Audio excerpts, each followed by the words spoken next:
لو عايز تجيب اللاعب يوريان تامبر لاعب ارسنال اللي نازل معانا في باكج ديفيجن، اللاعب صاحب ال 24 سنه، لاعب المنتخب الهولندي، فلازم تركز معايا لان في الفيديو ده هقول لك الطريقه اللي هتقدر تجيب من خلالها اللاعب ده قبل اي حد. ولكن في البدايه عايزك تصلي على النبي عليه افضل الصلاه والسلام كده في تعليق، وتعمل لايك للفيديو وتشترك معايا لو انت مش مشترك، وتروح تنضم لستور التليجرام اللي هسيبه لك في الوصف تحت عشان افتح لك على باكج جاريث بيل، والسحب هيبقى في التليجرام. اول حاجه يا صاحبي اللاعب نازل معانا في الباكج اللي قدامك ده زي ما انت شايف كده اسطوره. طبعا يا رجاله الباكج فيه اللاعب ده بس نازل معانا بمهاره زي ما انت شايف كده. اللاعب ده يا رجاله حرفيا هيكون افضل ار بي مجاني، او افضل ار بي لو انت مثلا ما معكش اللاعب كافو، ده هيكون افضل ار بي في اللعبه حرفيا يا رجاله. تمام.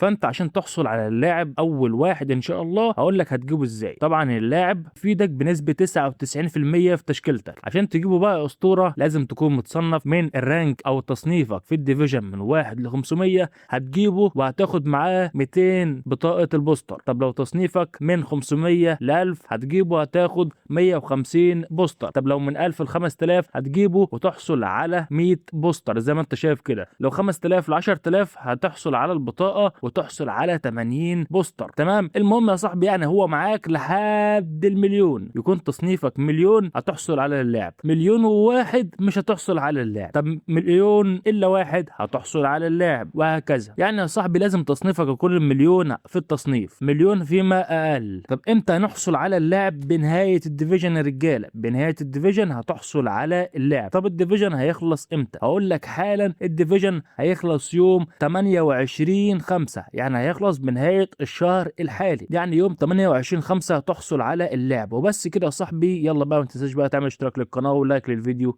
وصلي على النبي في الكومنتات.